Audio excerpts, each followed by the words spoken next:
Hi guys, welcome to the Judincast for Social Studies 20-1. This is episode 9. We're focusing on Italian ultranationalism. So this is our third case study in ultranationalism we're looking at. The first, of course, we looked at Soviet Union, second, Imperial Japan. Now we're going to take a look at fascist Italy. So let's get right to it. So immediately after the war, there are some conditions in Italy which lead to the rise of ultranationalism. And you may recall that Italy fought on the Allied side during World War I. Recall, originally it was part of the Triple Alliance with Germany, the Austro-Hungarian Empire. But in 1915, it switches sides to the Allied powers. Now, it never actually joined the war on the side of Germany or Austria-Hungary because Austria and Hungary and Germany were never attacked. So they weren't able to enact a clause that would have forced Italy to join the war. So it sat out the war until 1915, until it entered into a secret treaty with the Allies called the Treaty of London. Basically, they were promised a bunch of land, and if they joined the Allied cause, they'd receive this land. Now, after the war, at the Paris Peace Conference, Italy was considered one of the big four, but really treated like it was inferior. And in reality, there were the big three of Britain, United States, and France. Italy was kind of treated as a smaller member of the big four. And add to the top of that, Woodrow Wilson, of course, who you may recall is pushing his 14 points. He's the president of America. He's advocating for self-determination, long-lasting peace, the ending of any sort of secret treaties. He didn't want to recognize the Treaty of London. He didn't want to give the Italians a territory that the British and French had promised them. So they don't get all the land that they were promised. They got some of it. They got some of the some territory from the Austro-Hungarian Empire. They got some territory in the Balkans, but there was a lot more that they wanted and they were promised that they didn't get. So this leads to anger and a feeling of betrayal amongst Italians. And the current government at the time, it's democratic. It's a constitutional monarchy. What it means is there's still a monarch, the same from the same family that unified Italy in the late 1800s. When they come back, when the democratic government comes back from the Paris Peace Conference, they come back empty-handed. They ultimately have very little to show for their war efforts, right? Italy joined this war because they wanted to gain territory. The Italians suffered very heavily fighting the Austro-Hungarians. They fought in the Alps, and it was particularly brutal fighting. So the Italians suffered heavily. They come back empty-handed. And that's going to leave a sting in Italian society. National debt is 6 times more than before the war, so they've taken on an economic burden. What you have developing here is an economic and social crisis that's going to provide a great opportunity for an ultranationalist state to develop. And that, of course, leads to the rise of Italian fascism. Now, we talked about in a few Judincasts ago, we talked about political systems. We talked about fascism, communism. Now, the Soviets, of course, were communist. Communists supporting economic equality. They're radical. They like ultimately to use authoritarian means to create that economic equality. Where fascists are right wing, they're reactionary, and they allow some private enterprise in the economy. So you could consider Japan more of a fascist state, Soviet Union communist, and Italy definitely fascist. Fascism is invented in Italy. Hitler gets a lot of his ideas from Benito Mussolini, who comes to power 10 years before Adolf Hitler comes to power. So this is Benito Mussolini. He eventually becomes dictator in Italy. He served in the Italian army during World War I. He becomes a patriot, returns home, and he was looking for a way to unify the Italian people. In 1918, he begins to deliver emotional speeches calling for a dictator to head the country. Essentially, that we need a strong authoritarian leader. We need everyone in society to buy into these ideas, and that's how we can make Italy great. He argued that only a strong leader could unite the people to overcome Italy's post war mass unemployment, chaotic political party conflicts, and strikes by socialists and communists, which were essentially worker strikes. In 1919, Mussolini organized his fascist movement in the northern city of Milan. He formed squads of street fighters who wore black shirts. They were known as black shirts. They beat up socialists, communists, threw them out of local government. So you have to understand is that after World War One, in many countries in Europe, the democracies are struggling. They're facing attacks from extremists on the left and extremists on the right. The extremists on the left are communists. The extremists on the right are fascists. So in post-war Italy, there's a conflict going on between fascists, communists within these democratic governments. These black shirts are targeting communists, socialists, because they don't want Italy to become socialist and communist. They don't want a revolution like what happened in Russia. And you may recall the communist revolution in Russia had only taken place 2 years earlier. So there's a fear that there's going to be a communist revolution. And why do people fear communism? Well, what's going to happen? Communists are radical. They want to overthrow the entire system, bring in something entirely new. They want to destroy the social, economic, political system that currently exists. They would seize the means of production. They would seize private property. Communism is also seen as anti-religious. So this allows the fascists to actually gain support. They gain support of anti-communist business people. Why business people? Because, well, if the communists come to power, their businesses are going to be seized and their assets are going to be redistributed. Same with property owners. They don't want the communists to come to power. The communists will seize their property and redistribute it. And middle-class professionals like teachers, doctors. Fascism for them was much more appealing than communism. At least the fascists will respect they'll respect private property. They'll respect some elements of private business. They will not tear down the religious structures of society like the communists will. So there's an appeal for the fascists in Italy that they can not only these things, but they can come in, they can create some order, get things done, get Italy going again, and make Italy strong. And we won't be embarrassed by how they were treated after the war. And it's a bit of a process, but then things happen rapidly. So in 1921, Mussolini forms the National Fascist Party. And interestingly, in 1921, there wasn't much support for the fascists, but things happened rapidly. I mean, look at all of these parties in Italy in 1921. The Socialist Party has the most amount of support. It's a number of different liberal parties, social democratic parties, communist party, a number of right-wing parties. The fascists are way down here.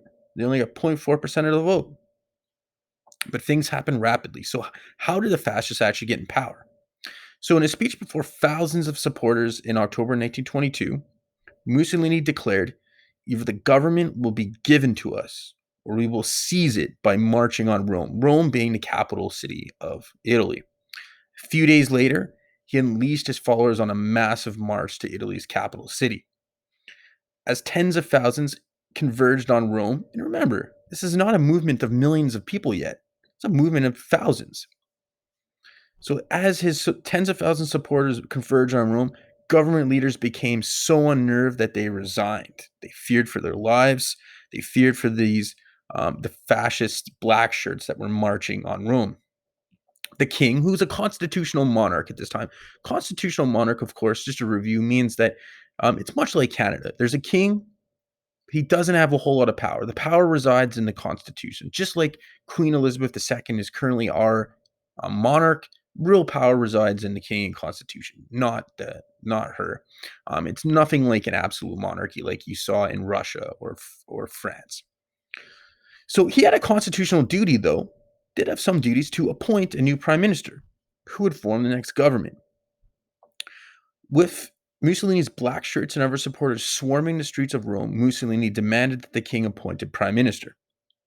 The king gave in, and at age 39, Mussolini became Italy's youngest prime minister on October 29th, 1922, 1 year after only getting 0.4% of the votes in the election.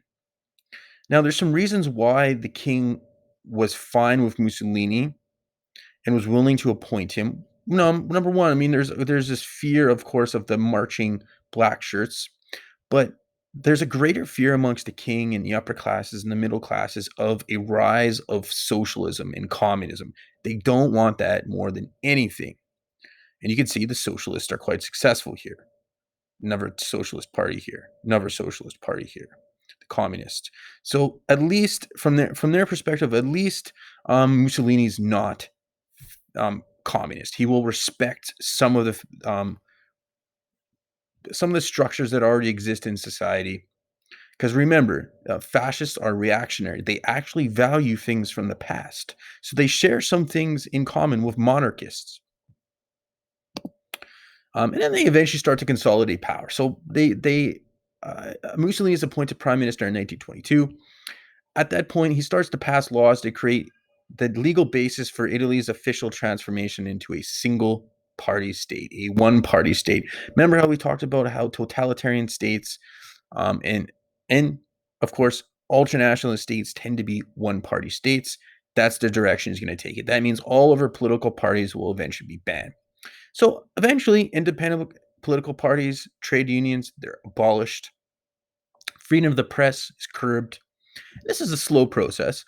Special courts were created to persecute any political opposition. That means you're not allowed to have opposing political views anymore, which is, of course, anti-democratic. And national police forces created with a secret police component. And from 1925 to 1929, fascism steadily became entrenched in power. Opposition duties were denied access. Deputies were denied access to parliament. Censorship was introduced. And officially in December 1925, a decree made Mussolini solely responsible to the king. And at this point, the king wouldn't dare defy Mussolini. So, for all intents and purposes, Mussolini becomes sole absolute ruler of Italy through this process. This is how democracy ultimately dies in Italy. Then you get the rise of fascism and ultranationalism. So why fascism? Well, they're frustrated and humiliated over the end of World War I. Italy fought hard, they suffered heavily, and they were treated as an unequal partner at the Paris Peace Conference. They didn't get what they wanted. They're economically and psychologically drained from the war. The fascists offer them hope. They offer them support. They offer the Italians a promise of a glorious future, of a prosperous future. There's that resentment from not acquiring that promised land. And I think one of the most important ones is there's a fear of communism and socialism rising in the country. You saw in that 1921 election that the communists and socialists were gaining a lot of power. The largest party in Italy was a socialist party. Now, there's big differences between democratic socialism and communism, but nonetheless, there's a rise of the left in post-war Italy, and people are more willing to accept the fascists because, well, at least they're not communists. If we're gonna have somebody that's authoritarian, at least they're not communist. Was the viewpoint, and this is a very similar environment for what leads to the rise of the Nazis in Italy. It's the same ingredients that are in place largely. So, what are some features of Italian fascism? Absolute power of the state. Fascist regimes have a strong, centralized state or national government. The fascist state seeks total control over all major parts of society. Individuals must give up their private needs and rights to serve the needs of the whole society as represented by the state. In short, the nation comes before you. rule by a dictator. A single dictator runs the fascist state and makes all the important decisions. This leader often uses charisma, a magnetic personality to gain the support of the people. Corporatism. And this is something very unique to fascism. And this is what a thing that makes it very different from communism is that fascists believe in taming communism. They don't want to abolish communism like the communists do. Communists and many socialists are against capitalism. Fascists just want to tame it. They want to regulate it. By controlling labor, factory owners, unions, strikes, and other labor actions are illegal. Although private property remains, the state controls the economy. So you can still have your own private business. There's some economic freedom in society. However, the state exerts an extreme amount of control over the economy. But it's not going to come in generally, seize your property, seize farms, seize businesses, and take it over. There's still an allowance for private enterprise, private property. There's extreme nationalism, obviously. The fascist states use national glory and the fear of outside threats to build a new society based on the common will of the people. Fascists believe in action and looking at national myths for guidance rather than relying on barren intellectualism of science and reason. So we talked about how ultranationalist states, in order for them to develop, require those national stories, those national myths. Well, fascists rely on these as guidance. Superiority of the nation's peoples. Fascists hold up the nation's people as superior to other nationalities. They typically strengthen and unify the dominant group in a nation while stifling dissent and persecuting any minority groups, often scapegoating them. And finally, militarism and imperialism. Fascists believe that great nations show their greatness by conquering and ruling weak nations.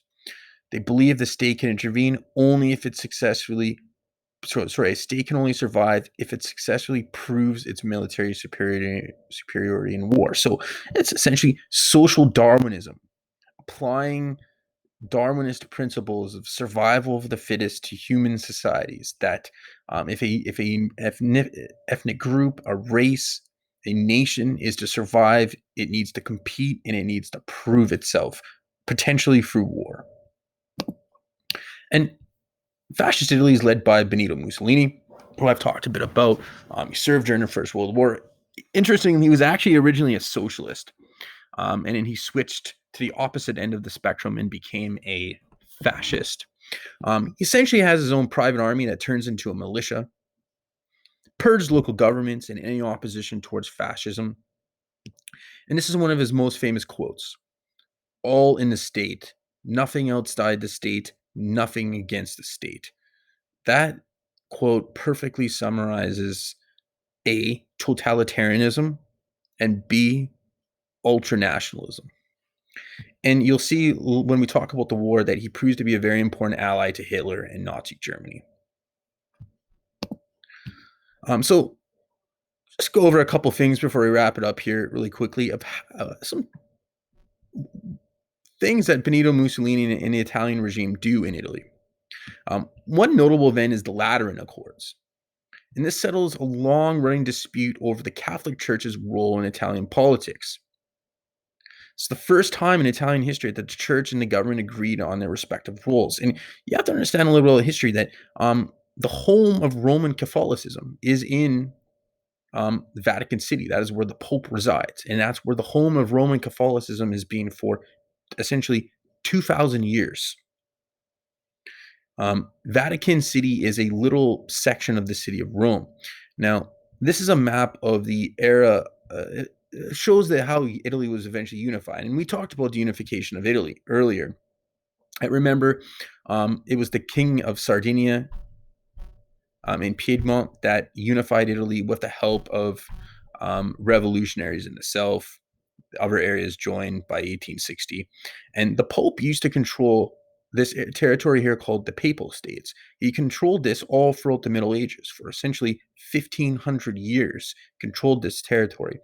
Well, with the unification of Italy, he lost this territory, and eventually the area around Rome becomes occupied by the Italian state too. So there's this long-standing dispute between the Italian government and the Catholic Church, headed by the Pope.